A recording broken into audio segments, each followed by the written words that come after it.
এটা দেখুন, এই নারী একটি বিশাল নোঙরের শিকল বেয়ে ওপরে উঠছেন। তিনি এখনো হাসছেন, কিন্তু বুঝতেই পারছেন না তিনি কত বড় বিপদের মধ্যে আছেন। সবচেয়ে ভয়ঙ্কর বিষয় হলো এই শিকলটি ইতিমধ্যেই প্রচন্ড টানটান অবস্থায় রয়েছে। আর এত বড় একটি জাহাজ কখনোই সমুদ্রে পুরোপুরি স্থির থাকে না। ঢেউ জাহাজকে দোলাতে শুরু করলেই পুরো জাহাজ নড়ে ওঠে, আর সেই সঙ্গে নোঙরের শিকলও নড়তে থাকে। সেই মুহূর্তে এটি আর এমন কিছু থাকে না যা সহজে ধরে রাখা যায়, বরং এটি বিশাল একটি ইস্পাতের চাবুকের মতো আচরণ করতে পারে। কেউ যদি তখন এটি ধরে ঝুলে থাকেন, তাহলে মুহূর্তের মধ্যে সমুদ্রে ছিটকে পড়তে পারেন, কিংবা জাহাজের গায়ে সজোরে আছড়ে পড়তে পারেন। এর চেয়েও বড় বিপদ হলো নোঙরের শিকল সব সময় নিচে নামানো থাকে না।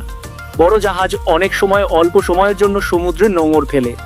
এরপর যখন নোঙর তুলে নেওয়া শুরু হয়, তখন যন্ত্রের সাহায্যে শিকলটি একের পর এক কড়ি টেনে জাহাজের ভেতরে নেওয়া হয়। সেই সময় যদি কেউ শিকল ধরে থাকেন, তাহলে হাত বা পা শিকলের কড়ির মাঝে আটকে যেতে পারে, এমনকি তাকে টেনে সরাসরি শিকল ঢোকার মুখের দিকে নিয়ে যেতে পারে।